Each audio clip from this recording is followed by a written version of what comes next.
찾으셔서 읽어주시기 바랍니다.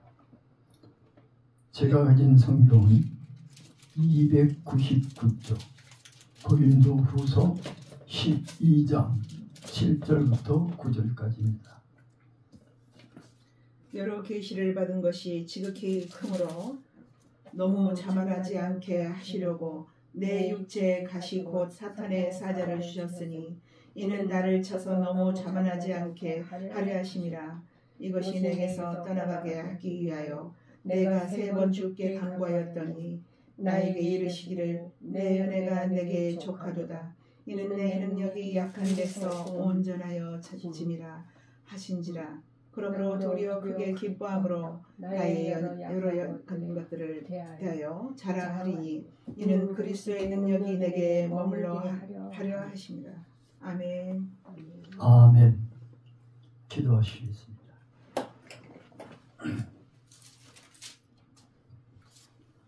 은혜와 평강이 넘치시는 사랑하는 하나님 아버지, 오늘도 참 좋은 날 주시고 저희들에게 건강 주셔서 하나님께 예배드리며 말씀을 선포할 수 있게 성령께서 역사하여 주심을 감사드립니다.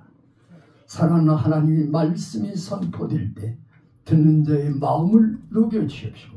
그 마음밭에 심어지는 말씀이 될 수 있게 성령님 역사하여 주시옵소서. 모든 것을 아버지께 맡겨드리며 거룩하신 예수 그리스도의 이름으로 기도드리옵나이다. 아멘.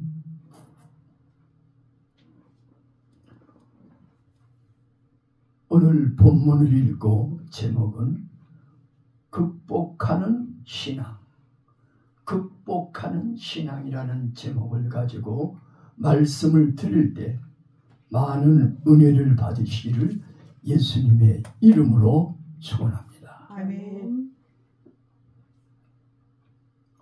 어느 유명한 전도사가 청년 시절에 몸이 아팠습니다. 그래서 병원에 찾아갔더니 의사가 하는 말이 당신은 30세를 못 살고 죽겠습니다 라고 청천벽력 같은 그런 말을 던진 거예요. 청년은 하늘이 무너지는 것 같았습니다. 아, 내가 30세도 못 살고 죽다니. 그 청년은 믿음이 있기에 돌아와서 하나님께 매달려 기도합니다. 하나님, 내 병을 좀 고쳐주세요. 매일매일 기도하는데 하나님은 응답이 없었습니다.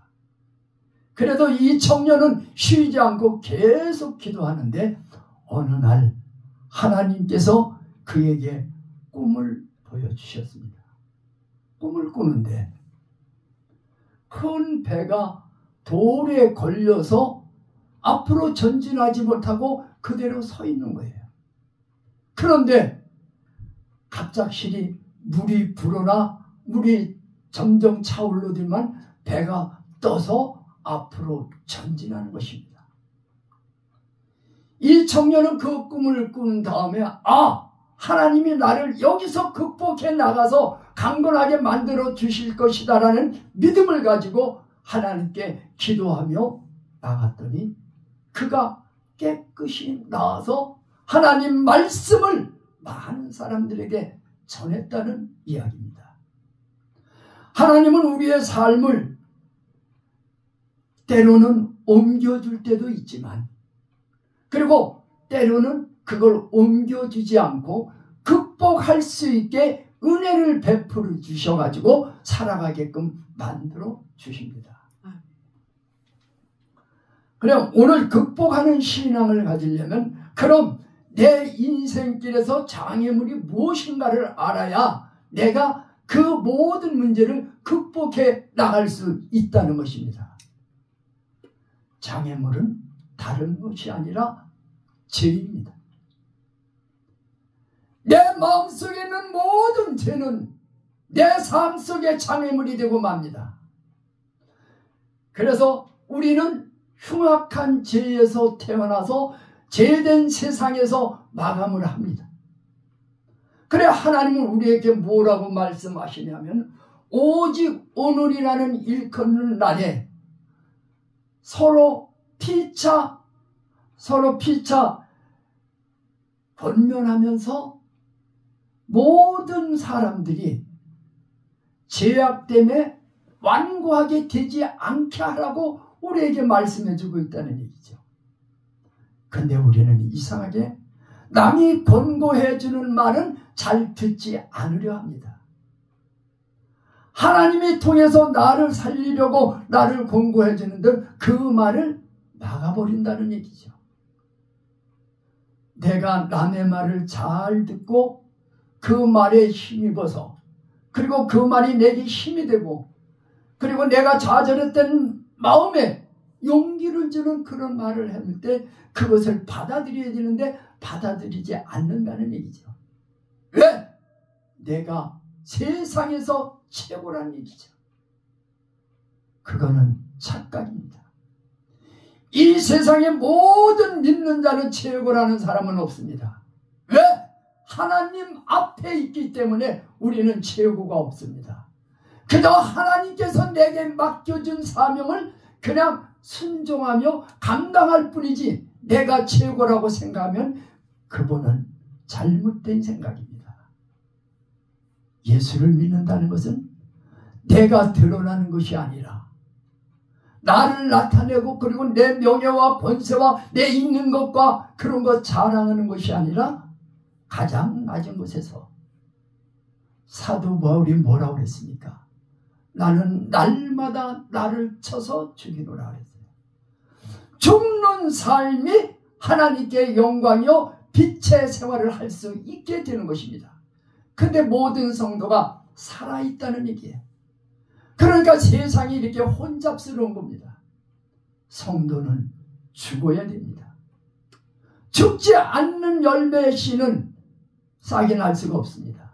땅속에 들어가 죽어야지만 그게 싹이 올라옵니다. 마찬가지로 성도 여러분은 인생의 장애물을 넘으려면 내가 죽고 남에게 말을 잘 기울여 들을 줄 알아야 되는 것입니다. 우리는 예수를 믿으면서 죄 가운데 살고 있어요. 많은 죄를 짓고 있습니다. 어떤 죄를 짓느냐면 육체의 일은 곧 이것이니라고 그랬어요.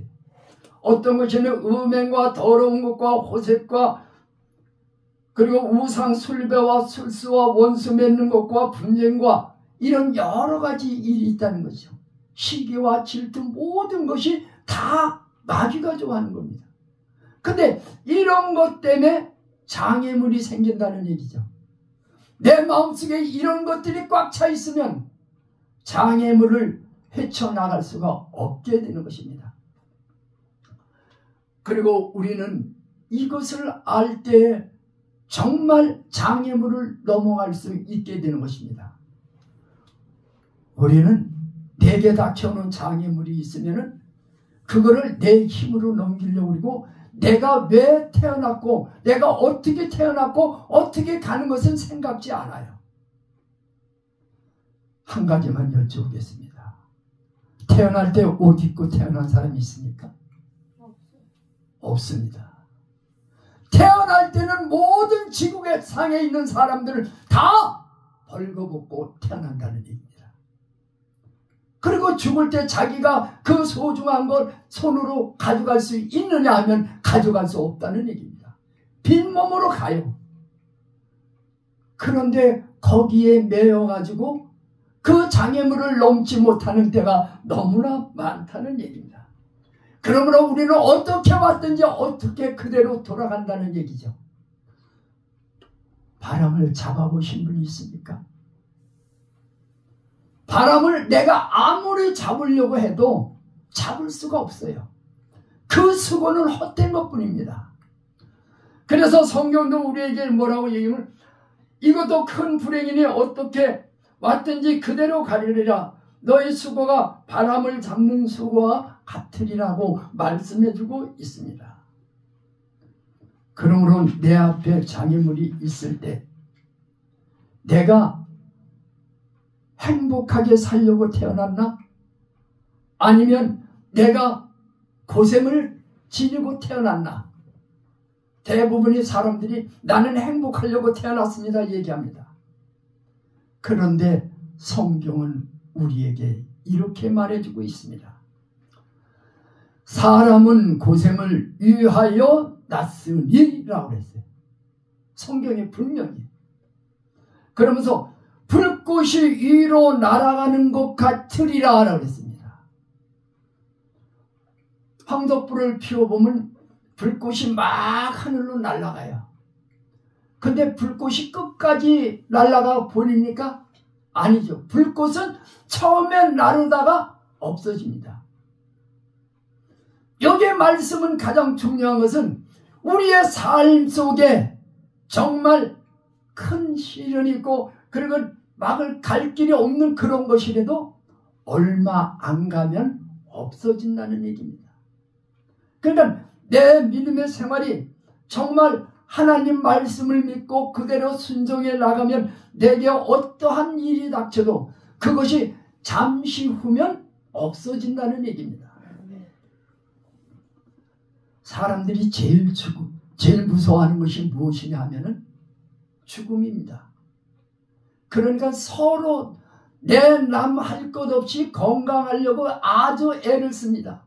약을 먹고 보약을 먹고 운동을 하고 막 합니다.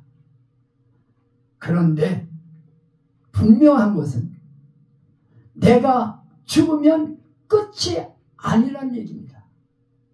심판이 내 뒤에 따라온다는 얘기입니다.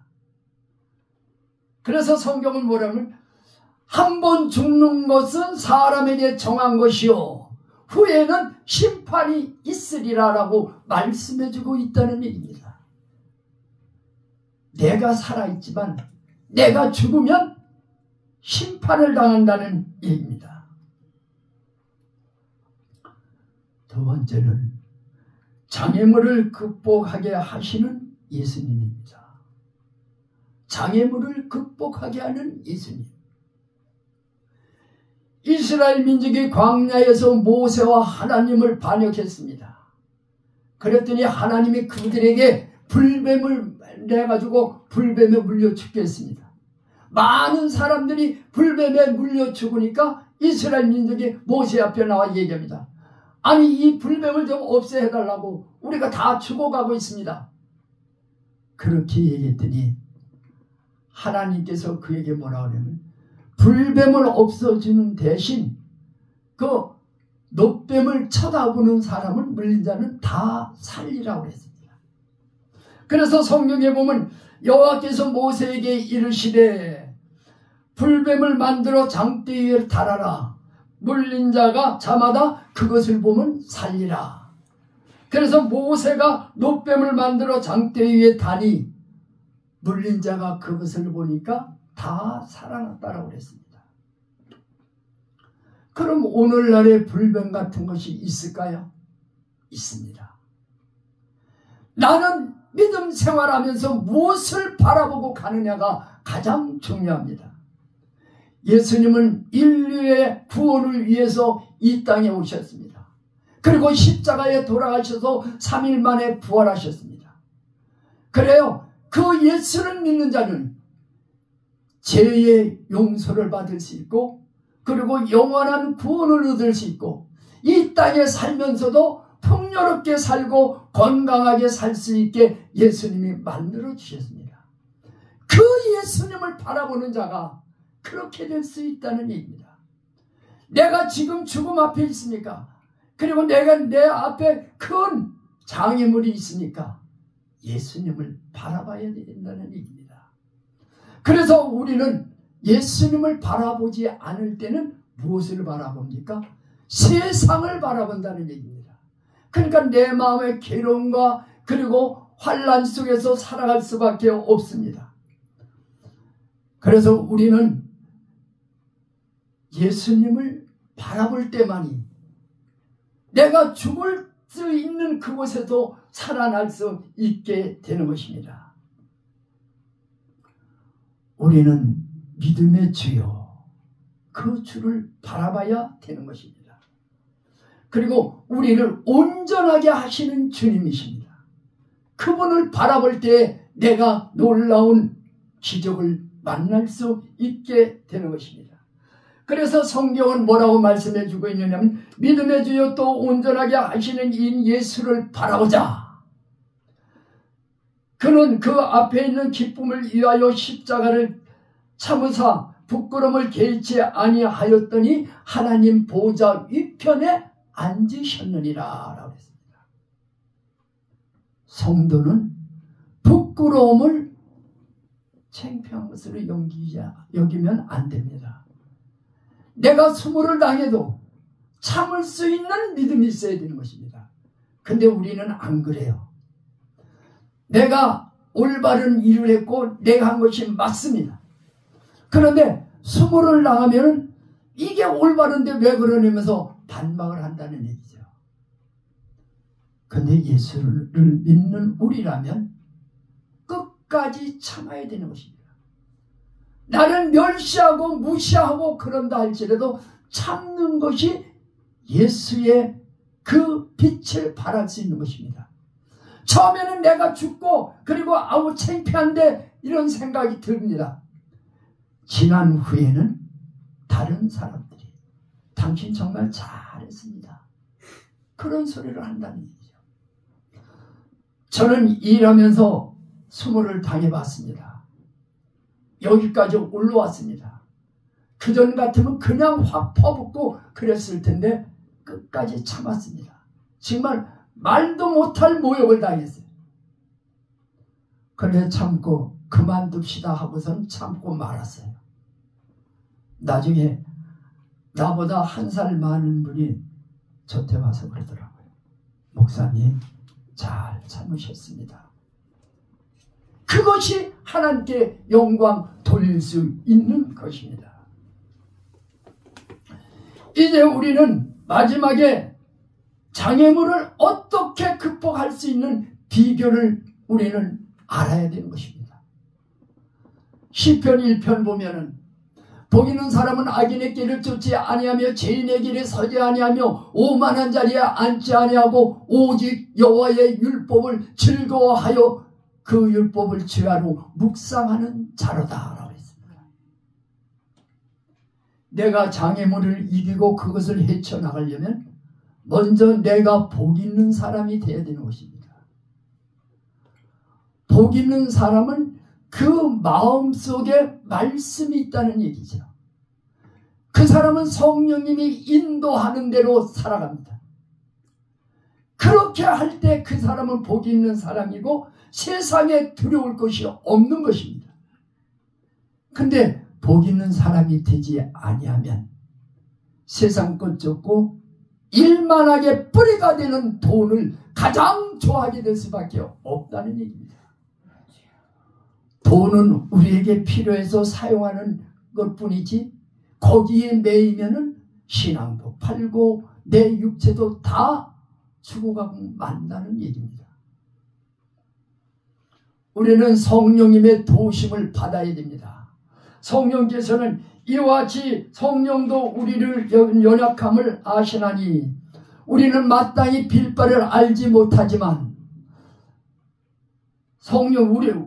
성령께서 우리에게 탄식하면서 우리를 위해 기도해 주신다는 얘기입니다. 하나님께 간구한다는 얘기입니다.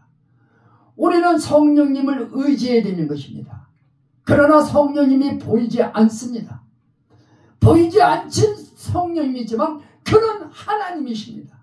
그 하나님을 의지할 때에 우리는 믿음으로 무슨 일을 하려면 자신들 모르게 성령께서 하지 말아라 하라라고 머릿속으로 명령을 해주십니다.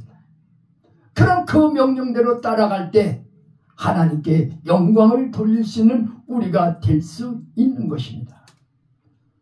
우리의 마음에 성령으로 가득 차면 마귀가 들어올 수가 없습니다. 세상 것이 내게 들어올 수가 없다는 얘기죠. 성령이 차지 아니하면 세상 것이 차면 마귀가 좋아하는 것들만 내 마음에 들어오게 될 수밖에 없는 것입니다. 우리는 믿음으로 삽니다. 믿음으로 살면 확신을 갖고 앞으로 나가야 되는 것입니다. 내가 아무리 계획을 잘 했을지라도 하나님이 함께 하시지 아니하면 그 계획은 무용지물이 되고 맙니다. 그래서 우리가 내 가는 길을 그가 아시나니 하나님이 아시는 거예요. 그래서 하나님은 내 가는 길을 아시니까 나를 연단시키셔가지고 그 후에 내가 정금같이 나올 수 있게 해주시는 분이 하나님이십니다. 나의 길을 하나님께 맡기면 하나님이 나를 정금같이 만들어서 나올 수 있게 해주십니다.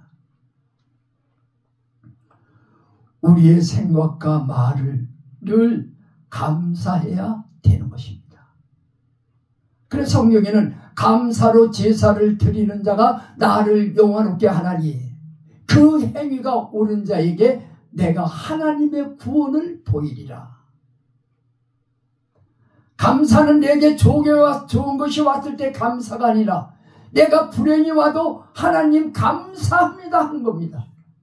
그럴 때 하나님이 역사하시는 거예요. 내 팔목이 잘라졌더라도 내 손가락이 잘라졌더라도 하나님이 요렇게만 잘라진 거 감사합니다라고 하나님께 감사할 때 그 더 큰 은혜를 주시고 더 큰 감사를 할 수 있는 여건을 만들어 주시는 분이 하나님이십니다. 사랑하는 성도 여러분, 온실에서 자란 화초는 힘이 없습니다. 야생에서 자란 화초는 힘이 있습니다. 왜 그럴까요? 온실에서 자란 것은 경험이 없는 거죠. 야생에서 자란 것은 비바람이 치고 모든 것을 경험했기 때문에 꿋꿋하고 잘 나갑니다. 성도도 많은 시련 속에서 살아가는 성도는 믿음이 보석같이 빛나는 믿음을 가질 수가 있는 것입니다.